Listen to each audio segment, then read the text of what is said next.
క్రీస్తు ప్రశస్త నామంలో ఇక్కడ కూడి ఉన్న దేవుని బిడ్డలైన మీకు అందరికీ కూడా హృదయపూర్వకమైన ప్రేమ వందనాలు. అలాగే విశ్వాస వాక్కు అనే ఆధ్యాత్మికమైన కార్యక్రమాన్ని వీక్షించుచున్నటువంటి మా ప్రియులైన మీకు అందరికీ కూడా హృదయపూర్వకమైన ప్రేమ వందనాలు. ఎలా ఉన్నారు? బాగున్నారా? మీరు బాగుండాలని తప్పక మా యొక్క ప్రార్థనలో మిమ్మల్ని జ్ఞాపకం చేసుకుంటూ ఉంటున్నాం.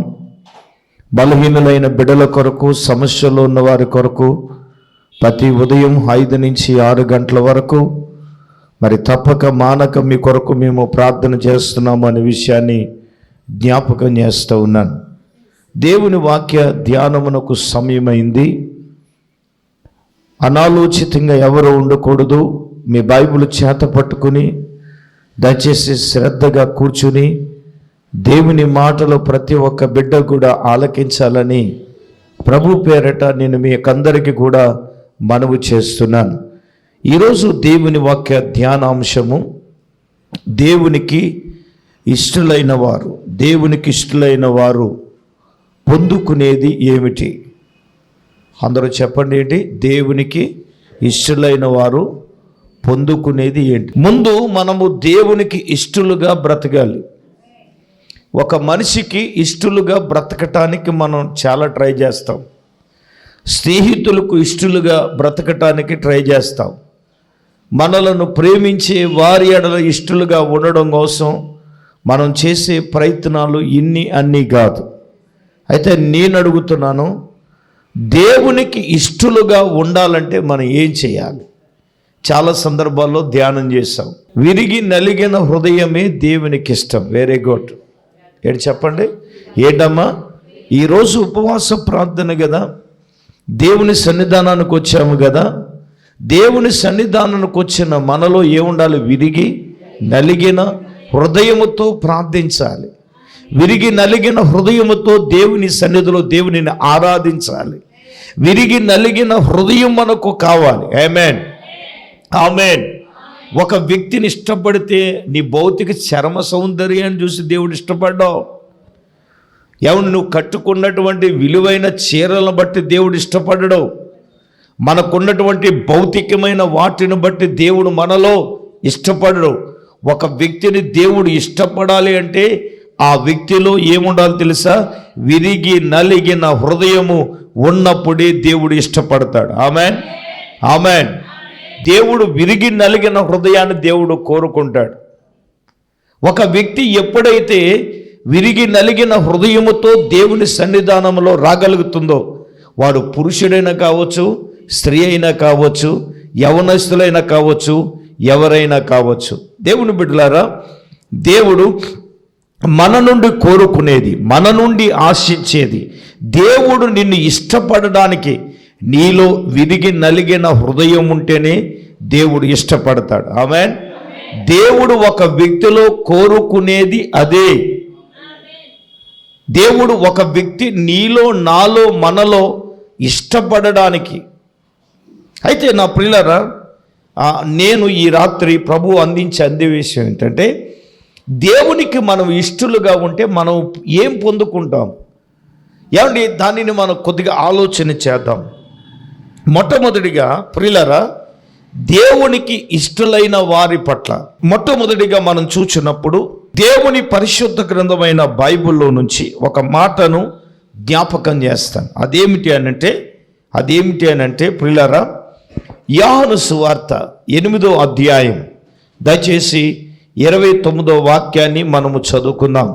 యోహాను సువార్త దయచేసి మొట్టమొదటిగా మనం చూచినప్పుడు 8వ అధ్యాయము 29వ వాక్యం. నన్ను పంపినవాడు నాకు తోడై ఉన్నాడు. చూడండి, ఆయనకిష్టమైన కార్యము ఎల్లప్పుడూ నేను చేయదును గనుక. చూడండి, ఆయన నన్ను ఒంటరిగా విడిచిపెట్టలేదు అని చెప్పాను. వినండి, దేవునికి ఇష్టలైన వారిని ఆయన ఒంటరిగా ఎప్పుడు విడిచిపెట్టేవాడు కాడు. చూడండి, నన్ను పంపినవాడు నాకు తోడై ఉన్నాడు. ఇప్పుడు ఈ మాటలు ఎవరు చెప్తున్నారంటే యేసు ప్రభు వారు చెప్తున్నారు. నేను ఆయనకి ఇష్టమైన కార్యాలు నేను ఎల్లప్పుడూ చేయుచున్నాను. ఇప్పుడు ప్రభువు చెప్పిన మాట, ఆయన నన్ను ఏం చేయలేదు, ఒంటరిగా విడిచిపెట్టలేదు. నెంబర్ 1, దేవునికి ఒక వ్యక్తి ఇష్టలుగా బ్రతికినప్పుడట, ఇష్టలుగా జీవించినప్పుడట, ఆ వ్యక్తిని దేవుడు ఏం చేయడంట, విడిచిపెట్టలేదట. దావీదే ఒప్పుకుంటాడు. దావీదు దేవునికి ఇష్టానుసారుడైన మనుష్యుడు అని పిలువబడ్డాడు. మొన్న అపోస్తుల కార్యగ్రంథం మీద క్విజ్ పెట్టడం జరిగింది. దాంట్లో ఒక క్వశ్చన్ ఏమిటంటే, దావీదు దేవుని చేత ఏమని సాక్ష్యము పొందెను అంటే, చాలామంది రాశారు ఏంటో తెలుసా, దేవునికి ఇష్టానుసారుడైన మనుష్యుడని, అతడు దేవుని ఉద్దేశములన్నీ నెరవేర్చిన వాడని సాక్ష్యము పొందాడు. అమ్మ ప్రియులారా వినండి, దేవునికి ఇష్టలుగా ఉన్న వాళ్ళని దేవుడు ఎప్పుడూ కూడా ఒంటరిగా దేవుడు విడిచిపెట్టడు. నిన్ను నమ్మిన స్నేహితులే నిన్ను ఒంటరి వాళ్ళు చేస్తారు. ఆప్తులైన వారే నేనేం చేస్తారు, ఒంటరి వాడిని చేస్తారు. అయిన వారే నేనేం చేస్తారు, ఒంటరి వాడిని చేస్తారు. దావీదే ఒప్పుకుంటాడు, నా తల్లిదండ్రులు నన్ను విడిచినను యెహోవా నన్ను ఏం చేశాడు, చేరదీశాడు. ఆమేన్. అన్నదమ్ములే నన్ను విడిచిపెడితే, ఆప్తులే నన్ను విడిచిపెడితే, నా స్నేహితులే నన్ను విడిచిపెడితే, నా తల్లిదండ్రులే నన్ను విడిచిపెడితే, నా ప్రభువు నా దేవుడు నన్ను ఏం చేయలేదు, విడిచిపెట్టలేదు. హల్లెలూయా. నేను అంటాను, దేవునికి నువ్వు ఇష్టలుగా బ్రతికినప్పుడు, దేవునికి ఇష్టడై నువ్వు జీవించినప్పుడు నిన్నెప్పుడు కూడా ఒంటరిగా విడిచిపెట్టడు. ఆయన అంటాడు, అనాథులుగా నేను మిమ్మలను విడిచిపెట్టను అంటాడు. ఎవడు విడిచిపెడతాడండి? మనము దేవునికి ఇష్టలుగా మనం బ్రతకాలి కదా. యేసయ్య అంటున్నాడు, నన్ను పంపిన నా తండ్రి నాకు తోడుగా ఉన్నాడు, నేను ఆయనకి ఇష్టమైన కార్యాలు నేను చేస్తున్నాను, కాబట్టి ఆయన నన్ను ఒంటరిగా విడిచిపెట్టలేదు. ఇప్పుడు యేసయ్య చెప్పింది ఏంటి, తండ్రికి ఇష్టమైన కార్యాన్ని చేస్తున్నాను అంటున్నాడు. ఏది తండ్రికి ఇష్టమైన కార్యం? ఎప్పుడైనా మనం ఆలోచించామా? ఎప్పుడు మనకిష్టమైనదే చేయడానికి, మన ఇష్టాన్ని దేవుని మీద పులివేయడానికి ప్రయత్నం చేస్తాం. అర్థమవుతుందా? యేసు ప్రభు అలాగ అనలేదు, నా తండ్రికి ఇష్టమైన కార్యం నేను చెయ్యాలి, దానికోసం ఎంతకైనా తగ్గాడా లేదా? పశువుల పాకలో పుట్టాడా లేదా? పశువుల పాకలో పరుండాడా లేదా? తండ్రికి ఇష్టమైన కార్యాన్ని చేయడానికి ఎంతకైనా దిగాడు. ఆమేన్ చెప్పండి, ఆమేన్ చెప్పండి. నిందలు అనుభవించాడా లేదా? ముళ్ళ కిరీటాన్ని భరించాడా లేదా? చెప్పండి. మోము మీద ఉమ్ము వేయబడ్డాడా లేదా? నిందించబడ్డాడా లేదా? నేను అంటాను, దేవుని ఇష్టాన్ని చేయడానికి, చూడండి, దేవునికి ఇష్టమైనది చేయడానికి యేసయ్య దేనికైనా తగ్గాడు.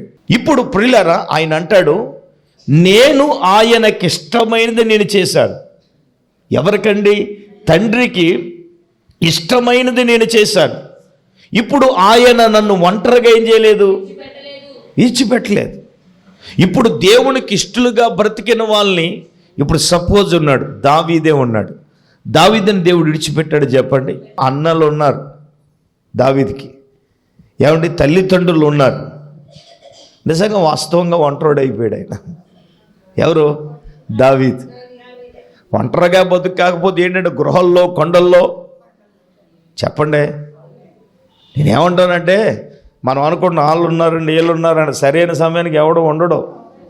2020, 2021 కరోనా మనకు అదే నేర్పింది. అర్థమవుతుందా? నేర్పిందా లేదా?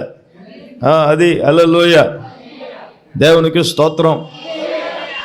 అవునండి, జీవిత విలువలు నేర్పింది. ఇప్పుడు ఇంట్లో వాళ్ళు ఉన్న ఒంటరి వాళ్ళు అయిపోయాంగా. ఏమండి, జీవిత విలువలు, జీవిత సత్యాలు, మనిషికి పాఠాలు చాలా నేర్పినాయి. హలో, ఈరోజు మనం భూమి మీద ఉన్నామంటే మన గొప్పతనం కాదు. ఏమంటే దేవునికి ఇష్టలుగా ఉన్నాము కాబట్టి, దేవుడు మనలను ఒంటరిగా విడిచిపెట్టలేదు కాబట్టి ఈ రోజున సజీవులమై దేవునిని ఆరాధించుచున్నాము. దేవునిని ఆరాధించుచున్నాము, సజీవులమై దేవునిని స్తుతించుచున్నాం. కారణం ఏంటో తెలుసా? దేవునికి మనం ఇష్టలుగా ఉన్నాము కాబట్టి. ఇప్పుడు దావీదు ఎన్ని పరిస్థితులు తన జీవితంలో తనకు ఎదురైనాయండి. నేను ఈ రోజున ఎక్కువ శాతం మాట్లాడితే దావీదు గురించే మాట్లాడతాను. కారణం ఏంటంటే దావీదుని గురించి దేవుడు అన్నాడు, ఇతడు నా ఇష్టానుసారుడైన మనుషుడు. ఇతడు నా ఇష్టానుసారుడైన మనుషుడు అంటే దేవునికి ఇష్టలుగా ఇప్పుడు సాక్షాత్తు యేసయ్య అన్నాడు, నన్ను పంపిన నా తండ్రి నాకు తోడై అన్నాడు. కాబట్టి నేను ఆయనకి ఇష్టమైన కార్యం నేను చేశాను కాబట్టి ఆయన నన్ను ఒంటరిగా విడిచిపెట్టలేదు. నేనంటా నువ్వు దేవునికి ఇష్టలుగా బ్రతికినప్పుడు నిన్ను దేవుడు ఒంటరిగా విడిచిపెట్టడు, నీ కుటుంబాన్ని దేవుడు ఒంటరిగా విడిచిపెట్టడు, నీ బిడ్డలను దేవుడు ఒంటరిగా విడిచిపెట్టడు, నీ కుమార్తెను ఒంటరిగా దేవుడు చేయడు, నీ కుమారుని దేవుడు ఒంటరిగా చేయడు, నిన్ను ఒంటరిగా చేయడు, ఒంటరిగా విడిచిపెట్టేవాడు కానే కాదు. ఆమేన్. అయితే మనము దేవునికి ఇష్టలుగా ఉంటున్నామా లేదా, దేవునికి ఇష్టమైన కార్యాన్ని మనము చేస్తున్నామా లేదా అనేది మనలను మనము ఏం చేయాలా, చూచుకోవాలి. యేసు ప్రభు అంతటి వాడే తండ్రికి ఇష్టమైన కార్యాన్ని చేయడానికి తను తాను తగ్గించుకుంటే, తనను తానే దేవునికి అప్పగించుకుంటే నీవు నేను అప్పగించుకుంటున్నామా? అంత త్యాగమైన మనసు మనకుందా? అంత బలమైన తీర్మానం మనకుందా? చెప్పండి. ఈ రోజున నేనంటాను, చావుకులో చాలామందికి లేనేలేదు. ఈ రోజున దేవుని కొరకు మనలను మనం అప్పగించుకోవడానికి దేవునికి తండ్రికి ఇష్టమైనది ఏంటి? తండ్రికి ఇష్టమైనది ఏంటి? తండ్రికి ఇష్టమైన కార్యం ఏంటంటే యేసు ప్రభు ఏం చేశాడంటే ప్రజల కొరకు తన ప్రాణాన్ని పెట్టాడు, రక్తాన్ని కార్చాడు, పాపము నుంచి విడిపించి నరకాగ్నికి వెళ్ళవలసిన ప్రతి ఒక్క వ్యక్తిని రక్షించడానికి ఆయన రక్షణ సంకల్పాన్ని తన ద్వారా భూమి మీద తండ్రికి ఇష్టమైన కార్యమని ఆయన ఏం చేశాడండి, నెరవేర్చాడు. ఆమేన్, ఆమేన్. చెప్పండి హల్లెలూయా. కాబట్టి మొట్టమొదటిగా దేవునికి ఇష్టలైన వారిని దేవుడు ఒంటరిగా విడిచిపెట్టే దేవుడు కాదు. రెండవదిగా మనం చూచినప్పుడు దేవునికి ఇష్టలైన వారిని దేవుడు తప్పిస్తాడట. చూద్దాం. కీర్తనల గ్రంథం 18వ కీర్తన 18-20 వచనాలు మనం చదువుదాం. ఆపత్కాలమందు వారు నా మీదకి రాగా యెహోవా నన్ను ఆదుకొనెను, విశాలమైన స్థలములోనికి ఆయన నన్ను తోడుకు వచ్చెను. నేను ఆయనకు ఎవరినండి ఇష్టడు గనుక ఆయన నన్ను తప్పించెను. హల్లెలూయా. మరొకసారి, విశాల స్థలములోనికి ఆయన నన్ను తోడుకుని వచ్చెను. నేనెవరిని? నేను ఆయనకి ఇష్టడును గనుక ఆయన నన్ను తప్పించెను. రెండవదిగా దేవునికి ఇష్టలైన వారిని దేవుడు ఏం చేస్తున్నాడండి? తప్పిస్తున్నాడు. చెప్పండి, ఏం చేస్తున్నాడు? తప్పిస్తున్నాడు. ఇప్పుడు దావీదు దేవునికి ఇష్టడుగా ఉన్నాడు. ఇప్పుడు దావీదు దుష్టుడైన గొలియాతును ఏం చేశాడు? చెప్పండి, గొలియాతును సంహరించాడు, గొలియాతును చంపాడు. ఆయన చేసిన పని ఏంటో తెలుసా? దైవజనుడు ఒక మాట చెప్పారు. మనం అంటే గొలియాతు దగ్గర ఏం చేయాలంటే కేకలు వేయాలంట. హల్లెలూయా. చెప్పండి, ఏం చేయాలంట? గొలియాతు దగ్గర కేకలు వేశాడంట దావీదు. తన నడిపింపు ఉన్న సౌలు ఎదుట ఎలాగున్నాడంట? మాటకు లోబడ్డాడట. దేవునికి స్తోత్రం కలుగు. అయితే ఈ రాత్రి నేను చెప్పే మాట ఏంటో తెలుసా? గొలియాతును చంపొచ్చిన తర్వాత ఇశ్రాయేలీల ప్రజలందరూ అన్నారు, దావీదు గారికి 10,000 జేజేలు, సౌలు గారికి 1000 జేజేలు అన్నారు. ఆ మాట సౌలు గారికి వినసొంపుగా లేదండి. అంతే కదా. ఇప్పుడు దావీదు గారిని పొగిడితే రాజుగారికి ఎలాగుంటుందండి? ఇప్పుడు పొగిడితే జనాలందరూ ఎవరు పొగడాలి? రాజుగారినే పొగడాలి. అటువంటి దావీదు గారిని పొగిడితే దావీదు గారిని పొగిడితే సౌలు గారికి ఎలాగుంటుంది?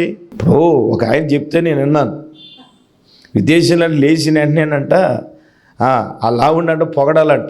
హనీ సో ఈజ్ బ్యూటిఫుల్ అంటే అంటే నువ్వు చాలా అందంగా ఉన్నావు, ఇవాళ ఏంటో. హల్లెలూయా.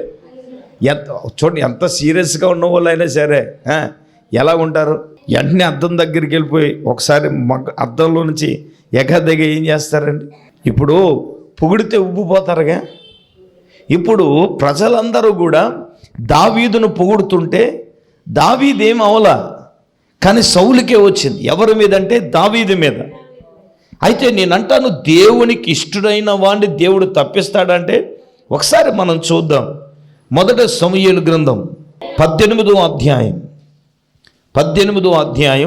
10-11 వచనాలు చదువుదాం. మర్నాడు 11వ వచనం చదువుదాం. ఒకప్పుడు సౌలు చేతిలో ఉన్న ఈటె ఉండగా దావీదును పొడిచి గోడకు బిగించదని అనుకుని సౌలు ఆ ఈటె విసిరాడట. అయితే అది తగలకుండా దావీదట 2 మార్లు తప్పించుకున్నాడట. దేవునికి స్తోత్రం.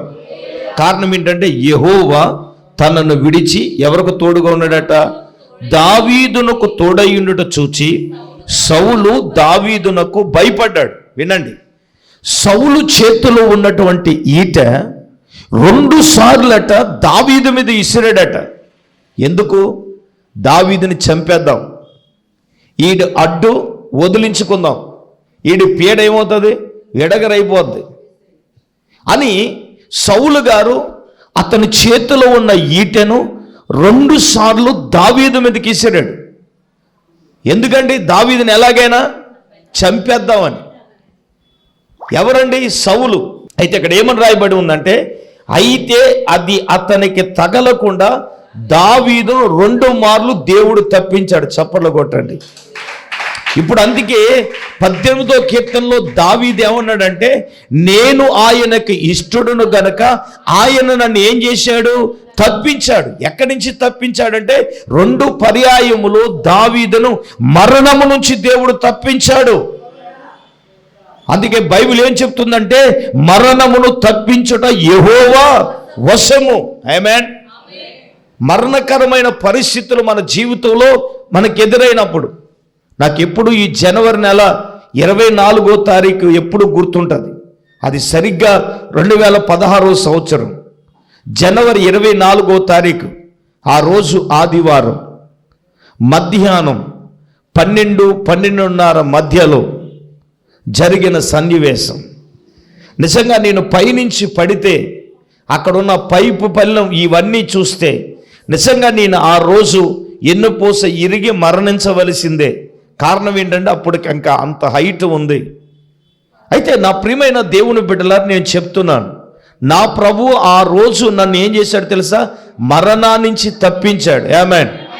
అంత పైనుంచి పడితే నరం చెట్టలు లేదు ప్రియులారా, ఎమ్మికి ఎరగలేదు. కొట్టండి చప్పట్లో. హల్లెలూయ. ఎందుకో చెప్తాను వినండి.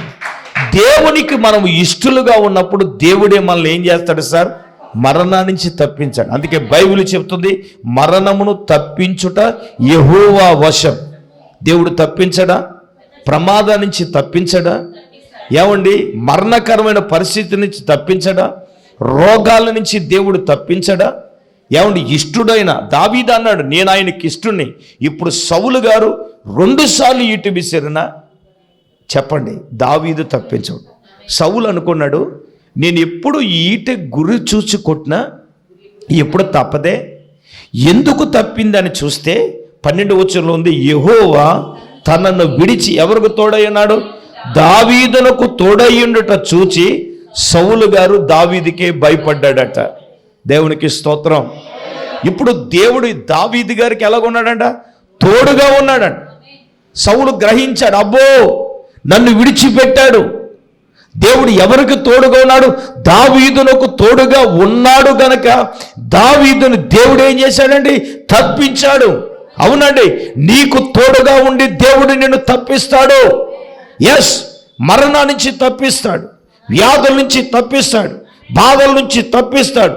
నీ జీవితంలో ఎదురయ్యే ప్రతి కష్టము నుంచి దేవుడు ఏం చేస్తాడు? తప్పిస్తాడు కదా. మనం దేవునికి ఇష్టలుగా ఉన్నప్పుడు ఎందుకు తప్పించాడు నిన్ను? దేవునికి ఇష్టలుగా బ్రతికినప్పుడు ఎందుకు అపాయా నుంచి తప్పించడు? మనం దేవునికి ఇష్టలుగా బ్రతకాలి కదా. దావీదు అంటాడు, నేను ఆయనకి ఇష్టడును గనక ఆయనే నన్ను తప్పించాను అన్నాడు. మరణకరమైన పరిస్థితులు, సాతాను యొక్క కబంధ హస్తాలలో మనం కూరుకుపోయినప్పుడు దేవుడే నిన్ను, నన్ను, మనల్ని దావీదు 2 సార్లు తప్పించలేదా? నేనంటాను, చాలా తన జీవితంలో చాలా పర్యాయంలో దావీదును చంపేద్దామని, ఇక్కడే కాదండి, తరుముతా ఉన్నాడు. ఎప్పుడు దొరికితే అప్పుడు వేసేద్దామని దావీదుని. ఎవరండి? సౌలు. నేనంటాను ఇందాక అన్నాను కదా, తనకిష్టంగా ఉన్న వాళ్ళని ఒంటరిగా దేవుడు విడిచిపెట్టడని. దావీదుని ఎప్పుడు కూడా విడిచిపెట్టలేదమ్మా. నేనంటాను, నువ్వు దేవునికి ఇష్టలుగా బ్రతికితే ఆప్తులే నిన్ను విడిచిపెట్టినా, స్నేహితులే విడిచిపెట్టినా, అయిన వారే విడిచిపెట్టినా దేవుడు నిన్ను విడిచిపెట్టడు. కారణం ఏంటో తెలుసా? నీవు ఆయనకి ఇష్టడువు గనక ఆయన నిన్ను తప్పిస్తాడు. ఆమేన్. ప్రమాదము నుండి తప్పిస్తాడు, నిందల నుంచి తప్పిస్తాడు, అవమానాల నుంచి తప్పిస్తాడు. నీ దైనందిన జీవితంలో నువ్వు ఏ విషయంలో నువ్వు కంగారు పడుతున్నావు? నాకు ఈ బలహీనత వచ్చిందేమో బాబు, నా జీవితం ఏమైపోతుంది అని అనుకుంటున్నావా? ప్రభు ఈ రాత్రి చెప్తున్నాడు, నీవు గనక ఆయనకి ఇష్టడుగా బ్రతికితే ఆయనే నిన్ను తప్పించబోతున్నాడు. ఆయన నిన్నేం చేయబోతున్నాడు? తప్పించబోతున్నాడు. ఆమేన్. ఇప్పుడు ప్రియులారా, 3వదిగా మనం చూసినప్పుడు ధ్యాని అయిన సొలొమోను ప్రసంగి గ్రంథంలో చెప్తాడు. ప్రసంగి గ్రంథం దయచేసి 2వ అధ్యాయం 26వ వాక్యాన్ని ఒకసారి మనం చదువుదాం. ఏలయనగా దైవ దృష్టికి మంచివాడుగా నుండువాడికి దేవుడు జ్ఞానమును, తెలివిని, ఆనందమును అనుగ్రహించాడు. అయితే దైవ దృష్టికి ఇష్టుడైన వానికి ఇచ్చుటకై ప్రయాసపడి పోగు చేసే పని ఆయన పాపాత్ముడికి నిర్ణయించారు. అమ్మ వినండి, ఇక్కడ దైవిక దృష్టిలో దైవిక దృష్టికి ఇష్టుడైన వానికి పైన ఏముందో తెలుసా? దేవుడట తెలివిని, జ్ఞానం, ఆనందాన్ని దేవుడు ఇస్తాడు. ఆమేన్. ఇప్పుడు దేవునికి ఇష్టలుగా మనము బ్రతికినప్పుడు ఇక్కడ ఏమంటాడు? జ్ఞానం. అందరూ చెప్పండి ఏంటి? ఒక వ్యక్తి దేవునికి ఇష్టలుగా బ్రతికితే దేవుడు జ్ఞానాన్ని ఇస్తాడు. ఒకప్పుడు అజ్ఞానంగా బ్రతికాం, లోక జ్ఞానంతో నింపబడి ఏదో చేద్దాం, ఏదో చెందుదామని నిరాశ చెందాం. అర్థమవుతుందండి?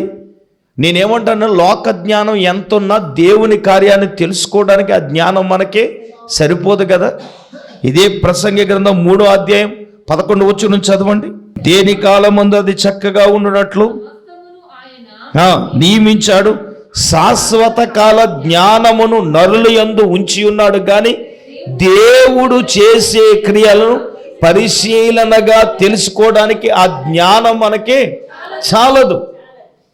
ఏంటండి? శాశ్వత కాల జ్ఞానం, కొంపలు తగిలెట్టే జ్ఞానం మనకుంది, కాపరాలను కూలు తీసే జ్ఞానం మనకుంది, మనుషుల్ని ఎడదీసేసే జ్ఞానం మనకుంది. హలో, ఆ జ్ఞానం కాదు. దైవ జ్ఞానమే మనకు దేవుని కార్యాలను ప్రత్యక్షపరచాలి. నీకు తెలియాలంటే దేవుడు చేసే క్రియలను పరిశీలనగా తెలుసుకోవాలంటే లోక సంబంధమైన జ్ఞానము సాలదు, దేవుడిచ్చే జ్ఞానం మనకు కావాలి. ఆమేన్. లోకంలో ఎంతో జ్ఞానవంతులుగా ఉన్నామనుకుంటాం. జ్ఞానవంతులుగా ఏదో చేద్దామంటే దేవుని జ్ఞానం ముందు మన జ్ఞానం నథింగ్ అండి. ఒప్పుకోవాలి. ఎందుకు పనికిరాని జ్ఞానం. నా జ్ఞానంతో ఇది చేస్తాను, అది చేస్తానంటే నువ్వేమీ చేయలేవు. నీ జ్ఞాన పరిమితులు కొంతవరకే. నేనంటాను, ఒక మనిషి విమానాన్ని కనిపెట్టే జ్ఞానం ఇచ్చాడా లేదా? ఒకసారి విమానం చూడండి గాల్లో ఎలాగుంటుంది అని. నేనంటాను, దేవుడు ఏమండి ఆడి చెయ్యలేనిది ఏదీ లేదు. టెక్నాలజీ అంతా లైట్ కనిపెట్టాడు. జ్ఞానంతో మనిషి అన్నీ కనిపెట్టగలిగాడు. ఒకటే తెలుసుకోలేకపోయాడు, దేవుడు చేసే క్రియ ఏంటో తెలుసుకోలేకపోయాడంట. ఇప్పుడు నీకు అర్థం కావాలంటే నువ్వు దేవునికి ఇష్టలుగా బ్రతికితే దేవుడు నీకు ఏమిస్తాడంటే జ్ఞానం ఇస్తాడు. ఎలా బ్రతకాలో దేవుడు ఇస్తాడు, ఏం చేయాలో, ఏం థింకింగ్ చేయాలో జ్ఞానం ఇస్తాడు. అర్థమవుతుందా? దేవుని జ్ఞానం, దైవ జ్ఞానం మనకు కావాలి. ఆమేన్, ఆమేన్. దైవ జ్ఞానంగా ఆలోచించేటప్పుడు దేవుడు చేసేది ఏంటో మనకు అర్థం కాదు. మనిషి రీతిగా మాట్లాడదాం. నన్ను ఒకప్పుడు అన్న వాళ్ళ విషయాలను జ్ఞాపకం చేసుకుంటే నాకు వాళ్ళ మీద కోపం ఏమీ లేదు, కానీ వాళ్ళు చెప్పిన మాటలు అప్పుడప్పుడు నేను జ్ఞాపకం చేసుకొని నేను నవ్వుతాను. కారణం ఏంటంటే వాళ్ళు లోక జ్ఞానంతో మాట్లాడారు అని. దైవ జ్ఞానంతో మాట్లాడితే, దైవ జ్ఞానంతో ఉంటే ప్రియులారా, నేను అంటాను, దేవుని కార్యం ఏంటో మనకేంటో అర్థం కాదు. అర్థమవుతుందా? కొంతమంది అడిగినప్పుడు ఇలాగ ఉంటుందా అంటే మన మందిరం అబ్బాయి మేము ఇలాగ ఉంటుందని అనుకోలేదని, కానీ దేవునికి తెలుసు ఇలా ఉంటుందని. ఇప్పటికీ అద్భుతమే ఒకసారి ఆలోచన చేస్తే. కారణం ఏంటంటే దైవిక జ్ఞానము చేత ఒక వ్యక్తి నింపబడాలంటే నువ్వు దేవునికి ఇష్టలుగా నువ్వు బ్రతికితే నీకు ఇచ్చేది ఏంటో తెలుసా? జ్ఞానం. కేవలం జ్ఞానం మాత్రమే కాదండి, ఇంకా ఏమిస్తాను అంటున్నాడంటే తెలివి. ఏమిస్తాడండి? తెలివినిస్తాడు. తెలివిని అంటే ప్రియులారా, ఇప్పుడు జ్ఞానైన సొలొమోను ఏమడిగాడు అంటే వివేకమును తెలివిని ఏమండి అడిగాడు. ఒరే, ఎవడైనా శత్రు ప్రాణాన్ని అడుగుతాడు, లేదా ఎవడైనా డబ్బును అడుగుతాడు, అంతే కదా. దేవుడు ప్రత్యక్షమై భక్తురాలా నీ ప్రార్థన విన్నాను, నీకేం కావాలి నతానేలు అన్నాడు అనుకోండి. నతానేలు గారు మీరు ఏం అడుగుతారు సార్? ఇప్పుడు మిమ్మల్ని భక్తురాలా మీకేం కావాలో కోరుకో అన్నాను అనుకో, ఇంకెందుకు ఏదైనా తోటలో తోసేయటమే, పొద్దున్నో పండు సాయంకాలం పండు తింటుకుంటమే. దేవునికి స్తోత్రం. చెప్పండి గట్టిగా హల్లెలూయా. ఏమ్మా ఏదైనా తోటలు ఏంటి? రాత్రి జెఫనయ్య గారు మాట చెప్పారంట, ఏమంటే పరలోకం వెళ్తే అక్కడ కూడా భోజనం అంటే జీవఫలవృక్షాలు పెడతారా అని అడిగారంట. దేవునికి స్తోత్రం. అంటే అక్కడికి వెళ్ళినా కూడా తిండి మినిస్ట్రీ అంటే చాలామంది. ఏమైనా కొట్టాలంటే ఫ్యామిలీ ఉందా? ఇప్పుడు ఏం కావాలో కోరుకోమంటే ఏం అడుగుతారండి? ఒరే నీకు ఎవడన్నా ఏం కోరుకో, డబ్బు కావాలని అడుగుతాడు, ఓకే. లేదా ఇంకెప్పుడు సావకూడదు, బతుకుండాలని కోరుకుంటాడు, లేదా శత్రువు ప్రాణాన్నైనా కోరుకుంటాడు. నువ్వేంట్రా తెలివి జ్ఞానం అంటావు ఏంట్రా? ప్రభు అన్నాడు, అవి అడగకపోయినా వాడితో పూటకి వీటిని కూడా నేను ఇస్తానన్నాడు. దేవునికి స్తోత్రం. దైవిక దృష్టికి ఇష్టడుగా ఉన్నవానికి తెలివిని, నిజమే, మన తెలివితేటలు కాదు, మన మేధస్సు కాదు. మనం అనుకుంటాం నా తెలివి నీ తెలివి అంటాడు, దేవుడే ఇస్తేనే కదండి. దేవునికి స్తోత్రం. మొన్న దైవజనులు యూత్ మీటింగ్ వచ్చినప్పుడు ఆయన అన్నీ పరీక్షించి బ్రదర్ అన్నీ కూడా నువ్వు చాలా తెలివిగా చేసావే, దేవునికి స్తోత్రం. నేను అన్నా నా తెలివి ఏముందన్నా, అంతా దేవుడిచ్చిన జ్ఞానం. దేవునికి స్తోత్రం. తెలివిని ఎవరు ఇవ్వాలంటే దేవుని ఇవ్వాలి. దేవుడిచ్చిన తెలివిని దేవుని పరిచర్య కొరకు వాడాలి, ఒక ఆత్మ రక్షణ కొరకు వాడాలి, సువార్త ప్రకటనకు వాడాలి, దేవుని సేవకు వాడాలి, ఒక ఆత్మను దేవునిలో బలపరచడానికి వాడాలి. ఆమేన్.